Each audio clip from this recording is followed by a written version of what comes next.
Western sanctions have gutted Russia's high-tech sectors, crippled its banking infrastructure, and isolated it from global trade. By the end of 2024, the ruble had lost 23% of its value against the US dollar, with daily fluctuations creating a fog of uncertainty over the country's real economic status. Most devastating of all is Russia's pivot to a war economy. According to Medusa, an estimated 40% of the national budget is now spent on defense, an unsustainable burden for any modern economy. Worse still, about a third of that budget is hidden under secret projects, showing a disturbing level of paranoia and propaganda. Making matters worse, Russia's main source of income, energy exports, is in long-term decline. Since 2022, the European Union has reduced its dependence on Russian gas by over 30%. Meanwhile, oil exports to China and India are being sold at steep discounts. Oil and gas make up between 30 and 50% of the government's revenue. With the economy stretched thin, the remaining workforce is being funneled into the one profitable sector, energy. As a result, Russia's manufacturing sector now heavily depends on imports, especially from China, and increasingly requires imported labor to function. So where does Russia go from here? It's running out of people, money, and honestly, options. Option 1, though highly unlikely, is massive escalation. Hardliners in the Kremlin have openly suggested deploying everything in Russia's arsenal, including tactical nuclear weapons. And you know, this isn't the first time nuclear rhetoric has come up. Putin has saber-rattled over 24 times on the topic. A limited strike, say on Kyiv or strategic military sites, might offer a short-term advantage. But NATO would be forced to respond. That could spiral into global conflict and even nuclear winter. And even that wouldn't solve Russia's core problems. Russia doesn't just want victory, it wants the land and the people of Ukraine. Bombing them isn't a solution, it's self-destruction. Blasting them to oblivion makes the region uninhabitable, and the country would lose the potential 40 million citizens who could have been used to prop up the failing demographics and workforce, instead of resorting to immigration. The second option is withdrawing from Ukraine. Russia would likely consider this only as a last resort, as it would represent a devastating political defeat for Putin's regime, which has staked its legitimacy on this war. A withdrawal without achieving core war aims would likely trigger elite fragmentation within Russia and potentially lead to regime collapse. Putin's government is a carefully constructed house of cards built on the fact that he has managed to get what he wants for the past 2 decades. Annexing Crimea and fueling division within NATO were key geopolitical wins for the Russian president. If the tide turns, it will send a clear signal that the country's top echelon of power is not nearly as strong as it appears. This explains why, despite catastrophic losses, Russia continues to pour resources into the conflict. The alternative, admitting defeat, is viewed as an existential threat to the current power structure. The third option is a peace deal, even in a limited form. While this might seem like the most rational route after 3 years of essentially trench warfare with drones, no side is able to reach an agreement. First, Ukraine has little incentive to negotiate away territory after successfully defending its sovereignty for 3 years. President Volodymyr Zelensky's peace proposal demands full territorial restoration, possibly including Crimea, as well as security guarantees from NATO. Even if Ukraine cedes territory, Zelensky has made NATO reassurance one of his top priorities, even if it means stepping down as president. Russia, on the other hand, cannot accept any agreement that doesn't legitimize its territorial conquests. International geopolitics only complicates matters further. President Donald Trump's administration took an erratic approach to Ukraine, undermining consistent diplomacy. In February 2025, Trump met with Zelensky directly to propose a peace plan that would have ceded significant Ukrainian territory to Russia, contradicting the official position of his own State Department. This caused a near-total breakdown in relations between the two countries, ultimately resulting in Ukraine requesting revisions to mineral deals and the United States withdrawing from peace discussions between the warring parties.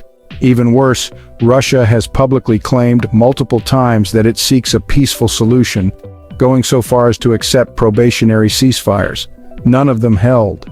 The 30-hour Easter ceasefire, for example, resulted in Ukraine claiming that Russia broke it nearly 3,000 times.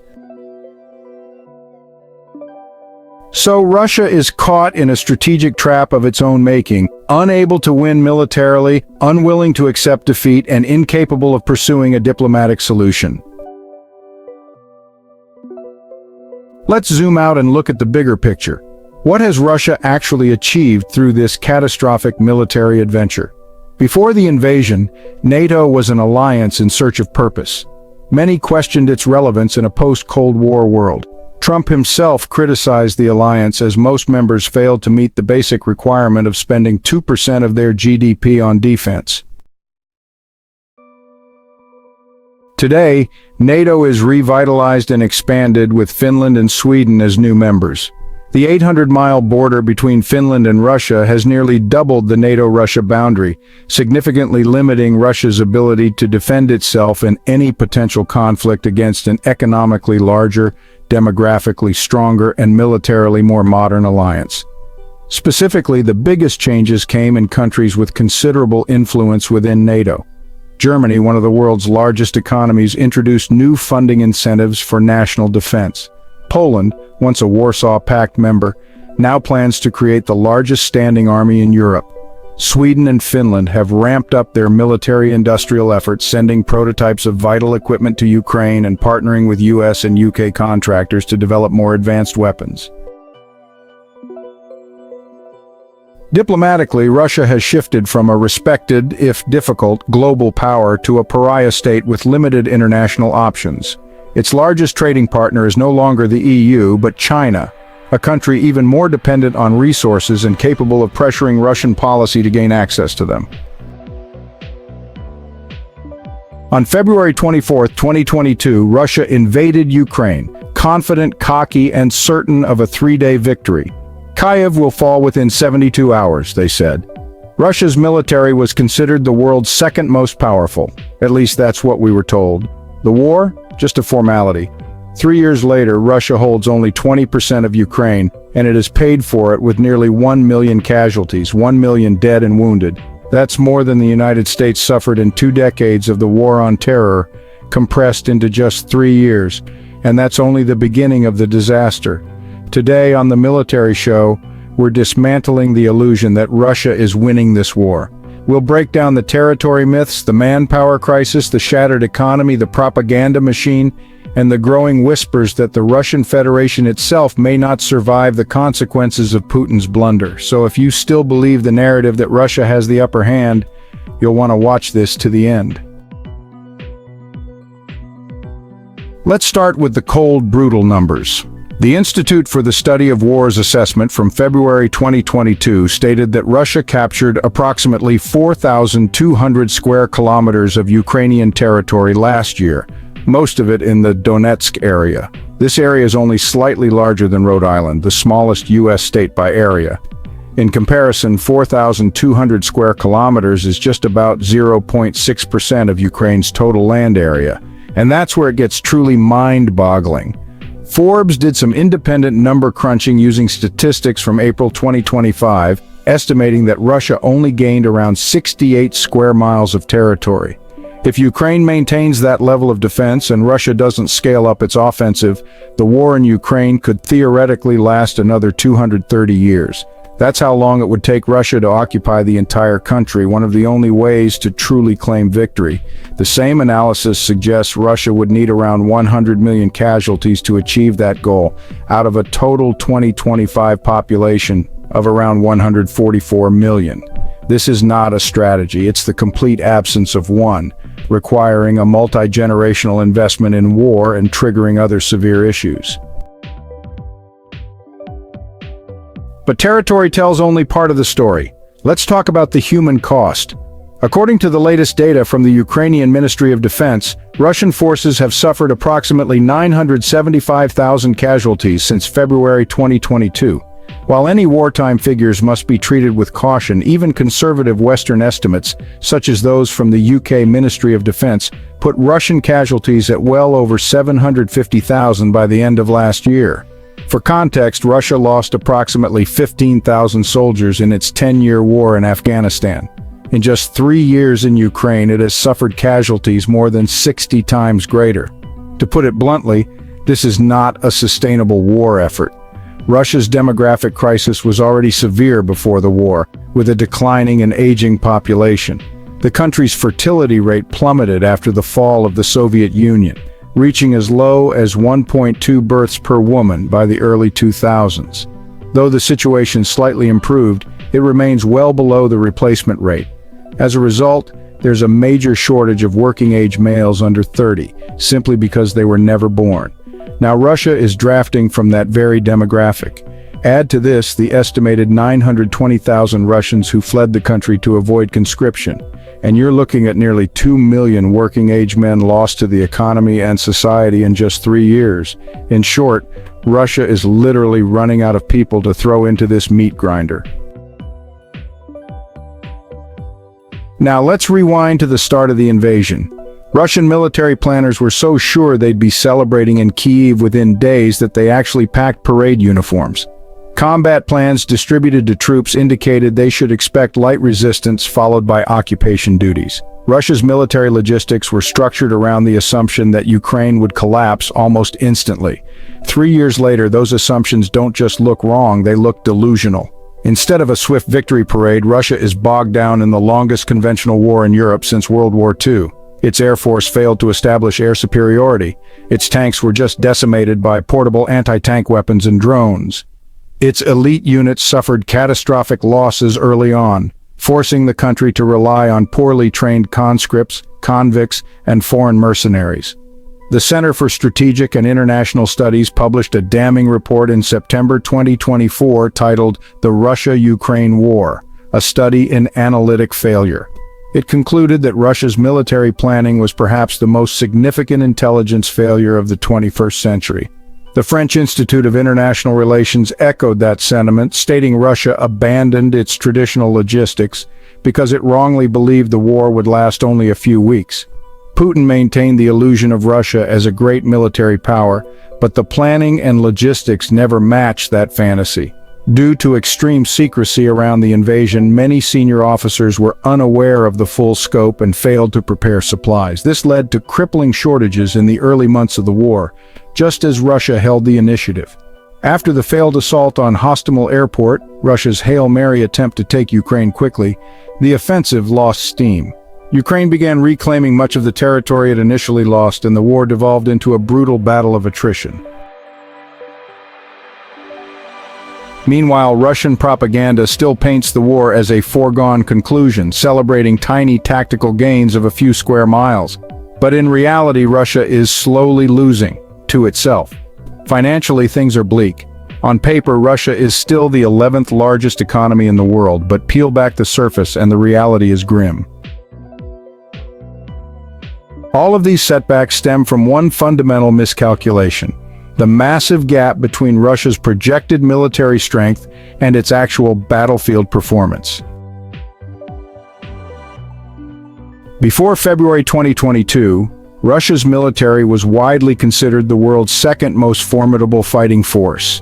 Military analysts routinely cited its 1,320,000 active-duty personnel, 2 million reservists, 6,000 tanks, and 4,000 aircraft as signs of overwhelming strength. Annual military parades showcase supposedly cutting-edge equipment like the T-14 Armata tank, Su-57 stealth fighter, and hypersonic missiles. The Global Firepower Index consistently ranked Russia second, behind only the United States. Western military planners built entire defense strategies around countering this perceived threat. And yet, when the second-largest military invaded a smaller neighbor, it turned out that none of the statistics really mattered. Instead of the feared Russian colossus, we saw elite paratroopers dropped into Hostomel Airport without proper support, resulting in a complete failure to establish the air tunnel necessary to win the invasion. A 40-mile-long armored column ran out of fuel just miles from the Russian border.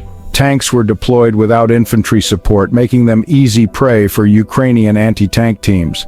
Russia resorted to sending human wave attacks, a tactic considered fit for World War I.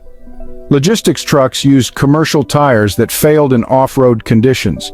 Aircraft were unable to effectively suppress Ukrainian air defenses.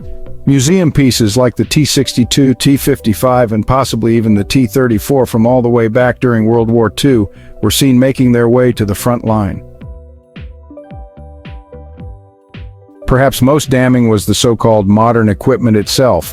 Those supposedly advanced T-90M tanks, many were found with what should have been reactive armor blocks filled with sand and cement instead of explosives. The feared attack helicopters and fighter jets were plagued by navigation systems so unreliable that pilots taped commercial GPS units to their dashboards. And what about those next-generation weapons that caused so much concern in Western defense circles? The T-14 Armata tanks made a brief appearance in 2023 before being withdrawn. They either failed miserably or were too expensive to risk being blown up by cheap drones. The Su-57 stealth fighters have conducted only limited strike missions from safe distances within Russian airspace, lobbing glide bombs, the one saving grace of Russian military tactics, which also harken back to Cold War-era weapon stores. But how could Russia's military leadership so catastrophically misjudge both their own capabilities and Ukrainian resistance? The answer reveals something fundamental about Putin's Russia. Russian intelligence services believed that Ukrainian forces would immediately collapse and that most Ukrainians would welcome Russian troops as liberators. This wasn't just a military miscalculation, it was a fundamental failure to understand reality, driven by the very propaganda machine Putin had created to maintain his grip on power. One of the fatal flaws of the authoritarian regime that Putin built is that it completely depends on his image as a leader. Brookings noted that this is only tenable so long as the autocrat remains in power, which could severely damage the country's long-term stability. Former Kremlin advisor Gleb Pavlovsky, now in exile, explained it more bluntly in his April 2022 interview.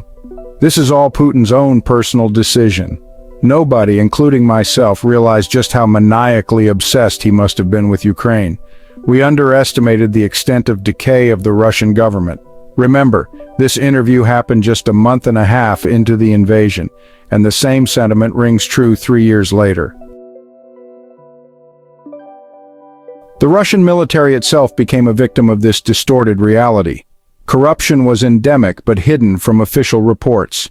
Training exercises were choreographed performances rather than realistic preparations. Equipment maintenance existed on paper, while actual hardware deteriorated in storage. This is underscored by a closer examination of Russia's military doctrine. As a holdover from Soviet times, Russia's perceived biggest threat was a NATO invasion. To that end, its operations and strategies were designed to defend the motherland, not to invade. Its concentrated command structure may have been useful for shoring up defensive weaknesses, but it also created a fertile environment for rampant corruption and power reshuffling, especially once Putin consolidated control. With Russia now losing momentum, there's a growing possibility that Putin himself could be ousted. After all, he would be quickly blamed for the disaster, and power-hungry politicians in the Kremlin would need a scapegoat to save face. However, Brookings also noted that Russia's current political structure doesn't really have a viable candidate to succeed him. The entire regime might not survive a leadership change. This opens up the possibility of Russia itself collapsing. It would likely happen in several stages, but they could unfold rapidly or even simultaneously. First, the economic breakdown. Russia's war economy is already under severe strain, with defense spending crowding out essential services. As casualties rise and sanctions bite deeper, the situation becomes unsustainable. Critical infrastructure, already suffering from underinvestment, begins to fail more frequently. Second, political fragmentation. Regional governors, especially in resource-rich areas like the Far East, begin asserting greater autonomy from Moscow. Initially framed as an economic necessity, these moves gradually evolve into political demands. Third, military disintegration. As the professional army is worn down in Ukraine, Russia increasingly relies on poorly trained conscripts and ethnic minorities from peripheral regions. Unit cohesion collapses, desertion spikes, military hardware fails without spare parts. Finally, central authority collapses.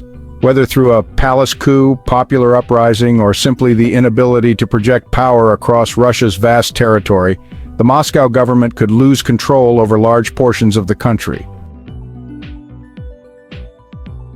The consequences would be catastrophic, not just for Russia, but for global security. The Federation might break apart into a series of states, similar to the breakup of Yugoslavia or the collapse of the Soviet Union in the 1990s. The Central Core, Moscow and St. Petersburg, would likely try to claim the nuclear arsenal and proclaim itself the legitimate successor state, wielding its nukes as a threat, much like Putin did during the war. Millions of migrants would likely flee toward the European Union, seeking opportunities like those once found in former Warsaw Pact countries such as Romania and Poland.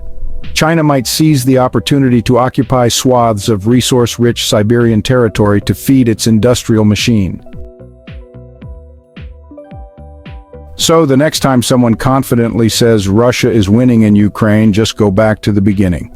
After 3 years of what was supposed to be a war that lasted just a few days, Russia controls only 20% of Ukraine, has suffered nearly 1 million casualties, devastated its economy, destroyed its international standing, reinvigorated its adversaries, and has no viable path to victory.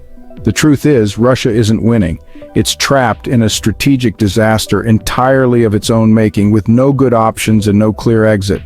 The longer this war continues, the more catastrophic the consequences will be for Russia itself. But what do you think? Thanks for watching and leave your comments below.